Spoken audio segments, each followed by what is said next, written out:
안녕하세요, 디지털 노마드 비디오 메이커 방희수입니다.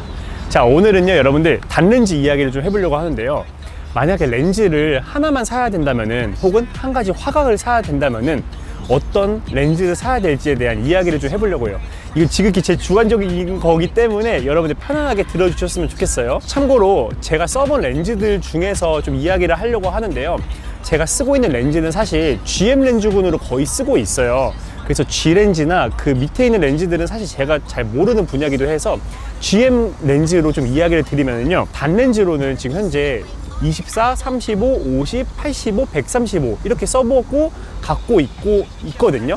거기에 90mm 매크로 렌즈까지 있는데요, 한 가지 렌즈만 써야 된다면은 어떤 렌즈, 한 가지 렌즈, 근데 그 중에서도 단 렌즈를 얘기했었을 때 어떤 단 렌즈 화각을 하나만 갖고 있으면 좋을지에 대한 이야기를 해보려고 하는데요, 저는 개인적으로 35mm를 좀 추천드리고 싶어요.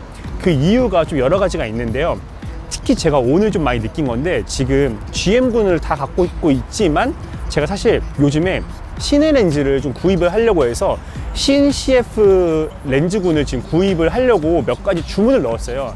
근데 이게 렌즈군을 16mm 화각부터 135mm까지 다 구입을 하려면 돈이 많이 들잖아요. 그래서 지금 제가 고민을 하다가 어떤 렌즈 하나만 산다면 이 중에서 어떤 것부터 살까 고민을 하다가 이 컨텐츠를 만들게 되었는데요, 16mm, 24, 35, 50, 85, 135 이렇게 있어요. 이 중에서 한 가지만 사야 된다 하면 뭘 살까 고민을 하다가 저는 바로 이 35mm 화각을 사기로 결심을 했어요. 그래서 오늘 전 사실 그래서 35mm랑 85mm를 지금 주문을 넣은 상태인데요, 왜 그런지 좀 말씀을 드리면요, 23mm 광각, 50mm 표준, 85mm 망원, 이렇게 세 가지가 있어요.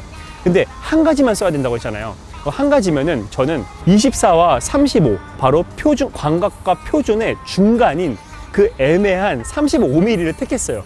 왜냐면 렌즈를 하나만 써야 되잖아요. 그래서 광각도 아닌 표준도 아닌 그 35mm가 저한테는 활용도가 제일 높더라고요. 그래서 한 가지 렌즈만 있어야 된다면은 이 35mm를 추천을 하고요, 만약에 렌즈를 3개 살 수 있다 라고 하면은 24, 50, 85를 구입을 했겠죠. 하지만 한 가지만 구입을 한다고 했었을 때는 저는 35mm를 추천드리고 싶습니다. 자, 그 이유를 몇 가지를 나눠서 이야기를 해볼게요. 그 첫 번째는요, 바로 되게 애매한 렌즈예요. 광각과 표준의 중간에 있기 때문에 제가 인물을 찍었었을 때, 혹은 피사체를 찍었었을 때 풀샷도 영상으로 남기기 너무 좋고요, 혹은 미디움, 심지어 클로즈업까지도 35mm로 찍을 수가 있어요.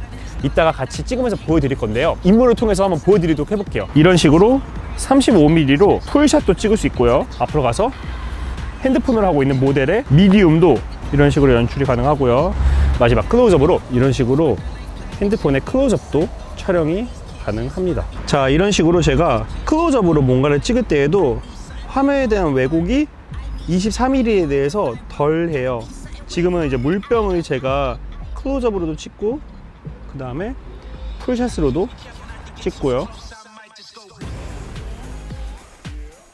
확실히 광각 화각보다 35mm가 왜곡이 덜 해가지고 보시기에 부담 없을 정도로 볼 수 있어서 너무 좋습니다. 근데 만약에 제가 23mm 화각으로 촬영을 한다고 했었을 때는 그 왜곡이 35mm보다 더 많이 있을 거예요. 한번 보여드리면은요, 23mm 화각으로 지금 2470 GM으로 쓰고 있는데 이 최소 초점 거리가 35mm보다도 더 먼 걸 볼 수 있어요. 지금 여기가 제일 가까운 거리에서 초점이 잡히는 지금 거리거든요. 근데 35mm 때는 어땠어요? 훨씬 더 가까웠죠. 이게 24mm 때, 그 24mm 때 풀샷은 약간 이런 느낌이 되겠죠. 그래서 시각적으로 봤을 때에도 35mm가 23mm 광각보다도 더 안정감이 느껴지므로 저는 솔직히 완전 표준이 50mm보다도 광각과 표준의 그 중간인 35mm를 선호하는 이유가 바로 이런 거에 있습니다. 아까 보셨다시피 피사체와 렌즈의 그 초점 거리가 35mm가 더 가까운 걸 볼 수가 있어요. 그래서 더 가까이에서도 더 초점을 잡아서 제가 원하는 피사체를 표현할 수가 있고요. 자, 그리고 35mm가 광각과 표준의 중앙에 있으므로 제가 또 어떤 촬영할 때 이걸 더 선호하냐면요, 피사체와 배경의 적절한 조화예요. 바로 이 이유 때문에 35mm를 정말 좋아하는데요, 광각 같은 경우에는 배경과 피사체가 있었을 때 좀 더 배경에 포커스가 맞춰진다고 하면은 망원은 어떻죠?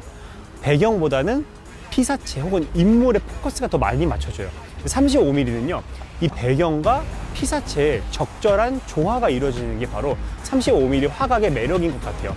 그래서 35mm로 제가 짐벌을 활용해가지고 댄스 필름이나 이런 거 찍을 때에도 많이 활용하는 이유가 바로 그런 점에 있는데요. 그런 점에서 봤을 때는 35mm가 정말 좋은 것 같습니다. 자, 지금은 제가 70mm로 인물을 찍고 있는데, 이때는 보시다시피 배경보다는 인물에 좀 더 인물에 좀 더 포커스가 맞춰지는 경우가 보이실 거고요. 그 다음은 24mm예요. 23mm는 인물도 당연히 보이긴 하지만 인물보다는 인물이 있는 그곳, 바로 배경에 좀 더 저희들의 시선이 많이 가게 되죠. 어떠한 배경이 있는지 표현하기 좋고요. 자, 이번엔 35mm예요.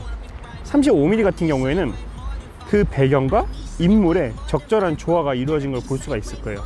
이런 큰 이유로 저는 만약에 제가 한 가지 렌즈만 갖고 여행을 가야 된다, 또 GM의 단렌즈 같은 경우에는 솔직히 줌렌즈보다도 훨씬 더 해상도도 좋고, 그리고 조리개도 훨씬 더 많이 개방이 되잖아요. 그래서 단렌즈 하나만 선택해야 된다고 했었을 때에는 저는 35mm를 갖고 다니면서 촬영하는 거를 되게 많이 추천드리고 싶습니다. 여러분들도 한번 다양한 렌즈 써보시면서 여러분들만의 한번 또 느낌을 살려보시면 어떨까요? 그럼 저는 다음에는 한번 줌렌즈, 어떤 줌렌즈 하나만 선택해야 된다면 어떤 줌렌즈를 쓰면 좋을지에 대한 컨텐츠도 한번 제작을 해볼 테니까요. 다음 시간에 더 좋은 컨텐츠 가지고 돌아오도록 하겠습니다. 감사합니다.